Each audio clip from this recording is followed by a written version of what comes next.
Welcome to the AI Research Roundup. I'm Alex, and today we're looking at a paper from the Hugging Face trending list, published on July 3rd, 2025, about 2 days ago. This paper reveals that even a top model like GPT-4o can only identify obvious, engineered limitations in scientific papers with about 52% accuracy. The paper is titled, "Can LLMs Identify Critical Limitations Within Scientific Research? A Systematic Evaluation on AI Research Papers." And as we'll see, a technique called retrieval augmented generation offers a promising path forward. To test this, the authors developed a new benchmark called LIMITGEN to systematically evaluate how well models can spot these issues. So to structure their investigation, the authors laid out 3 key research questions, which are nicely visualized here. First, they test how well current LLMs perform alone, measuring accuracy against known limitations and overlap with human reviewers. Building on that, they ask if performance improves using retrieval augmented generation, or RAG. This technique gives the model a library of related papers to cross-reference, instead of just analyzing one document in isolation. Finally, they look at real-world application by testing this approach in other scientific fields. Alright, to systematically tackle those questions, the researchers first needed a clear framework for what a limitation even is. This table lays out their taxonomy, which is a system for classifying different types of flaws.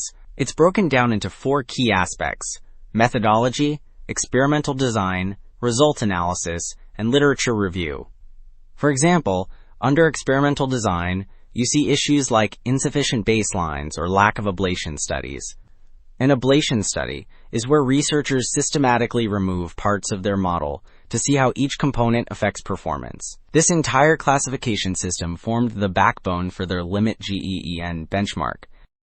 So to get a baseline from actual human reviewers, the team created the LIMITGEN human dataset.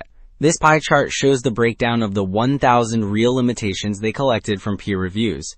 What's really interesting is that the biggest category, at 34%, is simply clarity, meaning the paper was just hard to understand. Following that, experimental design makes up 23% of the critiques. This distribution gives us a clear picture of what human experts prioritize, setting a target for what an AI assistant would need to identify effectively. This brings us to the core of their proposed solution, the retrieval augmented generation pipeline, which this diagram illustrates. It's a really clever workflow. First, the system takes the paper being examined and uses its title and a summary to query a massive academic database called Semantic Scholar. It then gets a list of recommended papers, re-ranks them for relevance, and selects the top 5. Finally, the AI model analyzes the original paper alongside these 5 context documents, allowing it to spot issues like missing experimental comparisons that it would otherwise miss. Moving to the results, this table really tells the story. It shows how different systems performed on the synthetic LIMITGEN dataset. Humans, as you'd expect, set the bar high with 82% accuracy. But look at the AI models. GPT-4o, on its own, only reached about 46% accuracy in the human evaluation. But here's the key takeaway. Adding that retrieval augmented generation pipeline boosted its accuracy by a full 16 percentage points. The same pattern holds for the MARG system, which is an agent-based system that can perform multiple steps to solve a problem. Alright, so that raises a big question. Does this approach only work for AI papers, or can it generalize to other fields?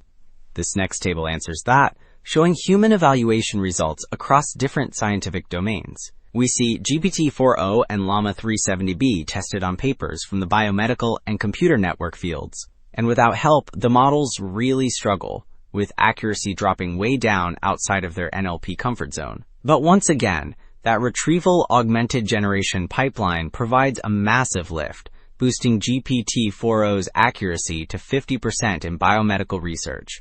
This shows the method is truly adaptable. So what's the big picture here? Well, the key takeaway is that today's LLMs, on their own, are not yet a replacement for human experts in peer review. They struggle to spot nuanced limitations. But, and this is the crucial finding, the retrieval augmented generation pipeline dramatically improves their performance. By giving the AI access to a database of related research for context, it can provide much more concrete and constructive feedback. This work gives us both a benchmark to measure future progress and a clear path forward. That's all for today's AI Research Roundup. Thanks for listening.